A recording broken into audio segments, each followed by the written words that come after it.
ध्यानचंद का असली नाम ध्यान सिंह था, लेकिन वह रात को चंद्रमा की रोशनी में प्रैक्टिस करते थे, इसलिए इनके दोस्तों ने इनके नाम के पीछे चंद लगा दिया। भारत में हॉकी को ऐतिहासिक ऊंचाई पर ले जाने और उसे राष्ट्रीय खेल बनाए जाने तक पहुंचाने में उनका अप्रतिम योगदान था। इसी वजह से जन्म तिथि को भारत में राष्ट्रीय खेल दिवस के तौर पर मनाया जाता है। मेजर ध्यानचंद का जन्म 29 अगस्त सन 1905 को इलाहाबाद में हुआ था। उनके प्रारंभिक जीवन में खिलाड़ी का कोई विशेष लक्षण दिखाई नहीं दिए थे, इसलिए कहा जा सकता है कि हॉकी के खेल की प्रतिभा जन्मजात नहीं थी, बल्कि उन्होंने सतत साधना, अभ्यास, लगन, संघर्ष और संकल्प के सहारे यह मुकाम हासिल किया था। महज 16 वर्ष की अवस्था में 1922 में दिल्ली में प्रथम ब्राह्मण रेजिमेंट में सेना में सिपाही की हैसियत से भर्ती हो गए। ध्यानचंद को हॉकी खिलाड़ी बनाने का श्रेय रेजिमेंट के सूबेदार मेजर तिवारी को है। सन 1927 में लॉन्स नायक बना दिए गए। सन 1932 में लॉस एंजल्स जाने पर नायक नियुक्त हुए। सन 1937 में जब भारतीय हॉकी दल के कप्तान थे तो उन्हें सूबेदार बना दिया गया। ध्यानचंद ने 3 ओलंपिक खेलों में भारत का प्रतिनिधित्व किया तथा तीनों बार देश को स्वर्ण पदक दिलाया। भारत ने 1932 में 37 मैच में 338 गोल किए, जिसमें 133 गोल ध्यानचंद ने किए थे। दूसरे विश्व युद्ध से पहले ध्यानचंद ने 1928 एम्स्टर्डम, 1932 लॉस एंजल्स और 1936 बर्लिन में लगातार 3 ओलंपिक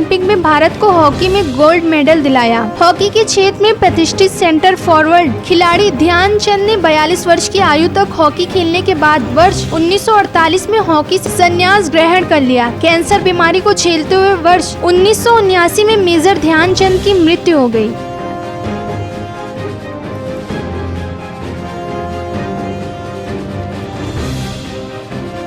इस खबर में बस इतना ही।